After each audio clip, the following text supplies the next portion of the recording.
আসসালামু আলাইকুম এভরিওয়ান, আশা করি সবাই ভালো আছেন। আজকে আমি আপনাদের সাথে খুবই গুরুত্বপূর্ণ একটি বিষয় নিয়ে আলোচনা করব। আজকে আমি আপনাদের সাথে আলোচনা করব গর্ভাবস্থায় যে খাবারগুলো খেলে নর্মাল ডেলিভারি অনেকটাই সহজ হয়ে যায়। তো চলুন ভিডিওটি শুরু করা যাক। আপনি কি নর্মাল ডেলিভারি চান? তাহলে শুধু ওষুধ নয়, খাবার আপনার সবচেয়ে বড় শক্তি। আজ জানাবো এমন কিছু খাবার যেগুলো নর্মাল ডেলিভারি সহজ করে। প্রথমেই দরকার প্রোটিন। প্রোটিন শরীরের পেশি শক্ত করে আর লেবার টাইমে পেজ দিতে সাহায্য করে। এজন্য খাবেন ডিম, মাছ, মুরগি, ডাল, দুধ ও দই। এগুলো প্রোটিন সমৃদ্ধ খাবার।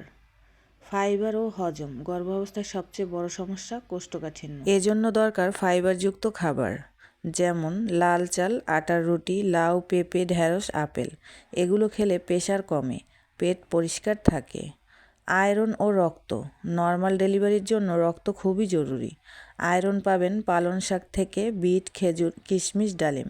রক্ত ভালো থাকলে শরীর দুর্বল হবে না, ডেলিভারি সহজ হবে। ক্যালসিয়াম ও ব্যথা সহনশীলতা। লেবার পেন সহ্য করতে দরকার ক্যালসিয়াম ও ম্যাগনেসিয়াম। তাই খাবেন দুধ, দই, তিল, বাদাম, ছোট মাছ। এগুলো হাড় শক্ত করে আর ব্যথা সহ্য করার ক্ষমতা বাড়ায়। প্রাকৃতিক এনার্জি। ডেলিভারির সময় দরকার তাৎক্ষণিক এনার্জি। এনার্জির জন্য সেরা খাবার খেজুর, কলা, মধু, ডাবের পানি। এগুলো শরীরকে শক্ত রাখে। যে খাবারগুলো এড়িয়ে চলবেন: অতিরিক্ত ঝাল, ভাজা পোড়া, ফাস্টফুড আর খুব বেশি মিষ্টি। সঠিক খাবার, হালকা হাঁটা, ডাক্তারের পরামর্শ। নর্মাল ডেলিভারির সম্ভাবনা বেশি। তো ভিডিওটি এ পর্যন্তই। আশা করি আমার ভিডিওটি আপনাদের উপকারেই আসবে। ভিডিওটি ভালো লাগলে অবশ্যই লাইক, কমেন্ট, শেয়ার করতে ভুলবেন না। আজ এ পর্যন্তই। আল্লাহ হাফেজ।